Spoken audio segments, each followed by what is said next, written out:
Chapter 20. The Family and the City. Life in the cities is false and artificial. The intense passion for money-getting, the whirl of excitement and pleasure-seeking, the thirst for display, the luxury and extravagance, all are forces that with the great masses of mankind are turning the mind from life's true purpose. They are opening the door to 1,000 evils. Upon the youth, they have almost irresistible power. One of the most subtle and dangerous temptations that assails the children and youth in the cities is the love of pleasure. Holidays are numerous. Games and horse racing draw thousands, and the whirl of excitement and pleasure attracts them away from the sober duties of life. Money that should have been saved for better uses is frittered away for amusements.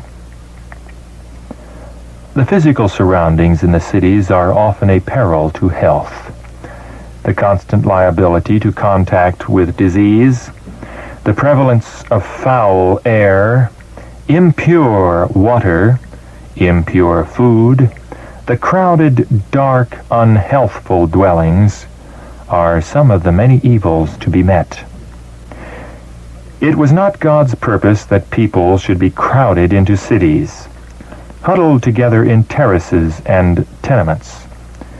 In the beginning, He placed our first parents amid the beautiful sights and sounds He desires us to rejoice in today. The more nearly we come into harmony with God's original plan, the more favorable will be our position to secure health of body and mind and soul. The cities are filled with temptation. We should plan our work in such a way as to keep our young people as far as possible from this contamination. The children and youth should be carefully guarded. They should be kept away from the hotbeds of iniquity that are to be found in our cities. It is not God's will that His people should settle in the cities where there is constant turmoil and confusion. Their children should be spared this, for the whole system is demoralized by the hurry and rush and noise. Through the working of trusts and the results of labor unions and strikes, the conditions of life in the city are constantly becoming more and more difficult. Serious troubles are before us, and for many families, removal from the cities will become a necessity. The time is near when large cities will be swept away, and all should be warned of these coming judgments. Oh, that God's people had a sense of the impending destruction of thousands of cities now almost given to idolatry. It is often the case that parents are not careful to surround their children with right influences.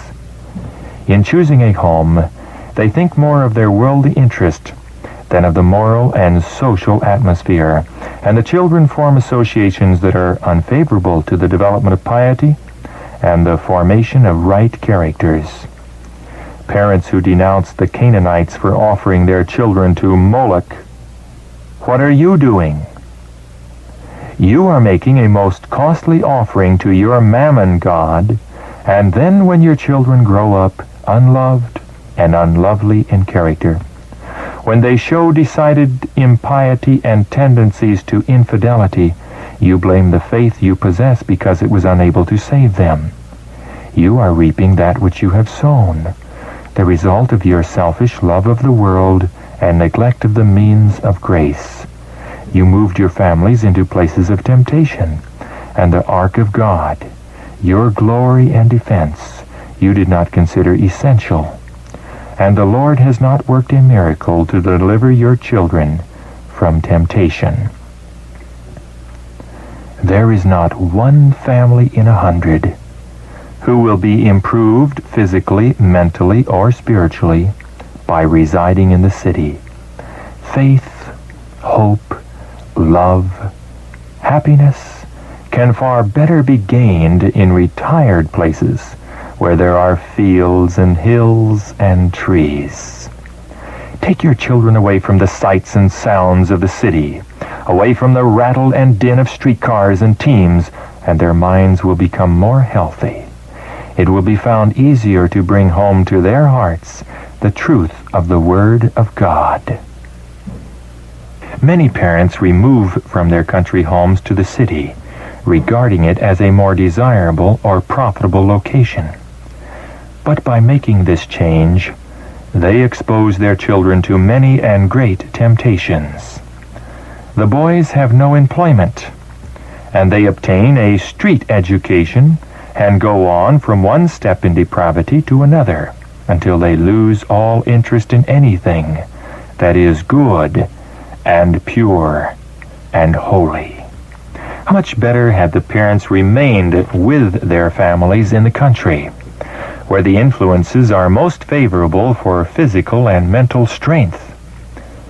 Let the youth be taught to labor in tilling the soil, and let them sleep the sweet sleep of weariness and innocence. Through the neglect of parents, the youth in our cities are corrupting their ways and polluting their souls before God. This will ever be the fruit of idleness. The almshouses, the prisons, and the gallows publish the sorrowful tale of the neglected duties of parents. Better sacrifice any and every worldly consideration than to imperil the precious souls committed to your care. They will be assailed by temptations and should be taught to meet them.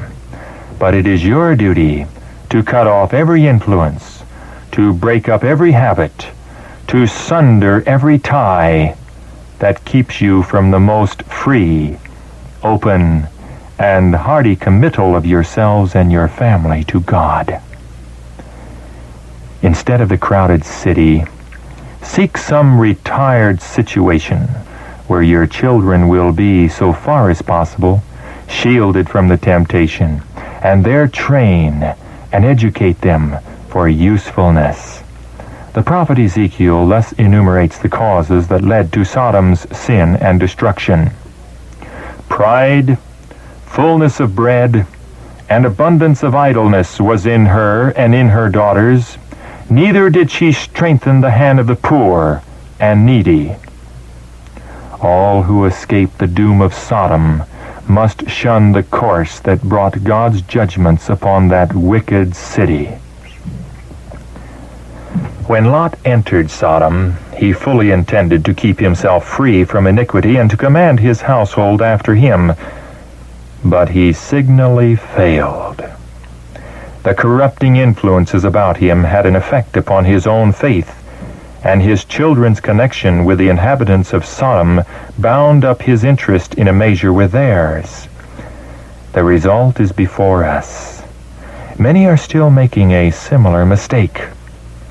Let it be your study to select and make your homes as far from Sodom and Gomorrah as you can. Keep out of the large cities. If possible, make your homes in the quiet retirement of the country, even if you can never become wealthy by so doing. Locate where there is the best influence. I am instructed by the Lord to warn our people not to flock to the cities to find homes for their families. To fathers and mothers, I am instructed to say, fail not to keep your children within your own premises. Take your families away from the cities is my message. The time has come when, as God opens the way, families should move out of the cities. The children should be taken into the country. The parents should get a suitable place as their means will allow. Though the dwelling may be small, yet there should be land in connection with it that may be cultivated. Before the overflowing scourge shall come upon the dwellers of the earth, the Lord calls upon all who are Israelites indeed to prepare for that event. To parents he sends the warning cry, gather your children into your own houses. Gather them away from those who are disregarding the commandments of God, who are teaching and practicing evil get out of the large cities as fast as possible.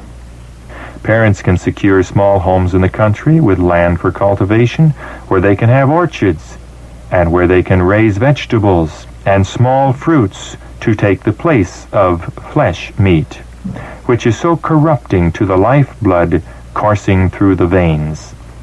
On such places the children will not be surrounded with the corrupting influences of city life. God will help his people to find such homes outside of the cities.